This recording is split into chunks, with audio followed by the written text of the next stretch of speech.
As EHV continues to take its toll on some of the best-known horses in Western sports, you're taking a look at Hello Stella. That was the 2021 world champion futurity horse that won almost $500,000 at futurity a year. It has crossed over $1 million.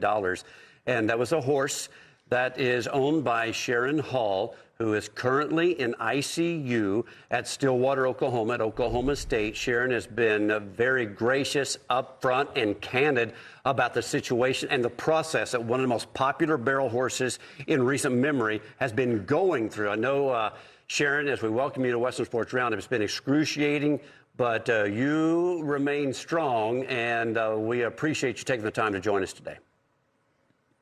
Thank you. I feel like I don't really have another option. I need to fight as hard as she does, and we're just letting God do his thing, and I really feel like we're witnessing a miracle. Well, I want to ask you this. I know you've been through a lot in the past few days, and we've been updated on Stella, but Sharin, I think the whole world needs to know, how are you doing? Because I know this has been a roller coaster for you. I'm emotionally drained, but I know that I have strength within to fight and be her support, and that's why Lazy E has been gracious enough to let me continue to stay here in isolation with my other two horses and be, within 45 minutes of Stella, to where I can get my two visitations in. Obviously, being in ISU, they limit, visitation times, so I'm able to go in the morning and late afternoon. So that's where I'll be heading after this.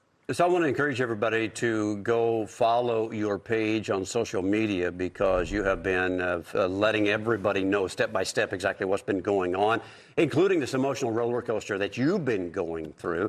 Right now, I know a lot of people are wondering, okay, I've got horses or I've got friends that's got horses. What were some of the initial signs where you were like, uh-oh, this might get serious? Yeah, well, was multiple, like a couple different signs, but I mean, obviously nobody knew of any kind of outbreak or disease that had affected any horses that we knew of until Monday, that I knew of. And so Saturday morning at my house, I had Stella completely reset into some new poly type rubber shoes, like glue-on shoes. And so then we came up here to the BFA, and the next morning I just noticed a little bit of stocking up in the hind legs, and didn't think too much other than, maybe new shoes and being in a stall overnight, and then, walked her out the next day, and this just kind of progressed. And then Monday, all four legs were starting to stock up. So I kind of got a little nervous and called my vet, called the farrier. I started taking temps, and then that's when I started hearing of another horse that was sick and had been put down. And so Stella had no temperature and no other clinical signs, like no respiratory, nothing. She actually rode. I rode her Sunday lightly and Monday, and no difference, felt like Stella. And then Tuesday, I get her out of the stall that morning, and she was a little bit slow coming out. So I saw a little bit of lethargicness. And then by noon, when I got her back out of the stall and checked her temp again, but I have to, remind that on Tuesday morning I did check temperature, none of my horses. And then at about noon, 1 o'clock, got her out, started trying to walk. And then that's when I noticed her gait in the back was not stable. And so I immediately called Oak Ridge, and they did not want to take her. So I called OSU, immediately hauled her over there, and they immediately saw her and began treating. Well, first of all, I'm going to give you some credit, but I know where you give your credit, of course. Way to be on board with keeping an eye on your horse and knowing something just wasn't right. I mean, you were on top of this before you even knew what was going on in our equine world. Yeah. As horse owners, how do we proceed with this? How do we continue to have confidence hauling our horses places? Do you have anything for horse owners in regards to that? I mean, honestly, we all take a risk when we load up and go to an event. I mean, we all know that this is not a new disease. It's been around for a lot of years, and there's been other outbreaks. But we do all take a risk when we load up and go to an event, which is why vaccines are encouraged when you travel with your horses. And I've been diligent to do that with mine for probably the last 6 to 10 years. Every 6 months they get vaccine and boosted. So I feel like that may have been why we did not catch the respiratory strain. But unfortunately, there's not enough evidence and, studies of why they get the neurological strain. So I'm not a vet and I'm not going to claim it. So, but, to take precaution, I mean, moving forward, now that we have,